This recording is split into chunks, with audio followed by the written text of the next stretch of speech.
ሴት ልጅ ከልክ በላይ ስታፈቅር እነዚህ ነገሮችን ታደርጋለች። ፍቅረኛክ ዛሬ ላይ እነዚህ ነገሮች እያደረገች ከሆነ በጣም ታፈቅርሃለች። በፍጹም አንተን ማጣት አትፈልግም። እንደኛ እንደ ሕፃን ትሆናለች። ቦታው ላይ ታኮርፋለች፣ ቦታው ላይ ትስቃለች፣ ቦታው ላይ ትጫወታለች። ብቻ ሕፃን ልጅ ከአባቷ ጋር ስትሆን የምታደርገውን ነገር ታደርጋለች አንተ ጋር ስትሆን። ሴት ልጅ እንደ ሕፃን የምትሆነው የምታፈቅረው ወንድ ጋር ብቻ ነው። ይህንን አትርሳ።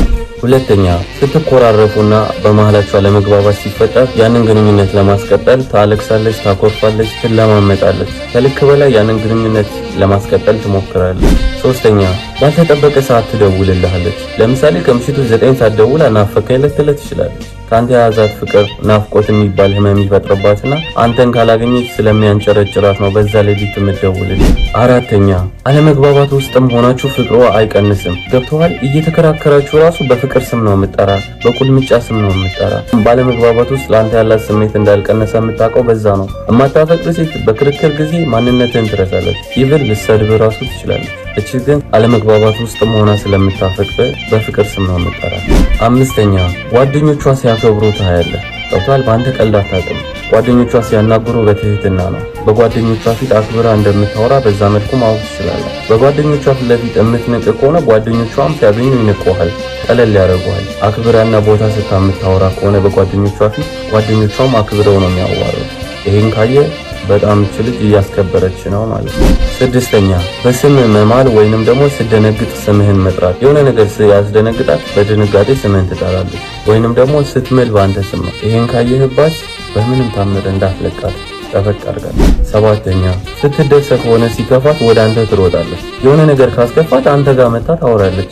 የሆነ ነገር ካስደሰታት ሮጣ የምትነግረው ለአንተ ነው። በስልክም ሆነ በአካል ወደ አንተ ነው የምትሮጠው። በቃ ምንም ነገር ህይወቷ ውስጥ ሀፕን ሲያደርግ ለአንተ ለመናገር ነው የምትጣደፈው። ሴት በጣም ታፈቅራለች። ስምንተኛ እስካሁን የጠቀስኩልህ ራሱ ቢቀር እችኛዋን የምታደርግ ከሆነ ሌላውን ቀስ በቀስ እንድታስተካክል አድርጋት።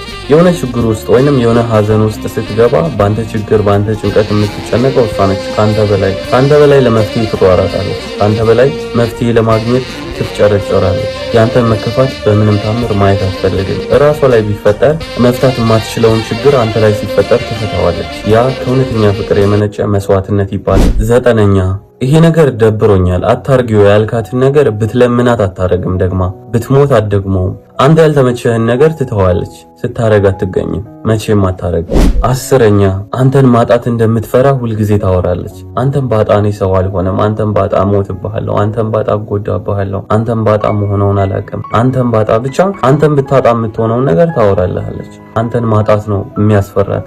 አንተን ማጣት አትፈልግም። እቺ ሴት በህይወት ውስጥ ካለች የዛሬዋ ፍቅረኛ እቺ ከሆነች አባቴ በምንም ታምር እንዳታመልጥ፣ በምንም ታምር ጠበቅ አድርጋት። የሚደብራትን ነገር ባለማድረግ ተባበር፣ እንዳታስከፋት፣ እንደሷ ለሷ ሆነላት። እስቲ ልጠይቅ፣ ፍቅረኛ ከነዚህ 10 ውስጥ ስንቱን አሟልታለች? በፍቅረኛ ማታፍር ከሆነ ኮሜንት ላይ አስቀምጥልኝ። ከ10 ስንት አገኘች? አንቺም ለፍቅረኛሽ ላኪና ከ10 ስንት እንዳገኘች ጠይቂው። አንተ ሳትዋሽ መልስላት። እያንዳንዱን ቆጥረ ይሄን አግኝተሻል፣ እነዚህን አስተካክይ በላት። እንደዛ ነው ፍቅር የሚዘልቀው። የአንዱን ክፍተት አንደኛው እየነገረ። አንቺ በራስሽ የምትተማመኝ ከሆነ ኮሜንት ላይ አንቺ ራስሽ ስንት እንዳገኘሽ አስቀምጪ የራስሽን። አንተም የሷን አስቀምጥ። እወዳችኋለሁ።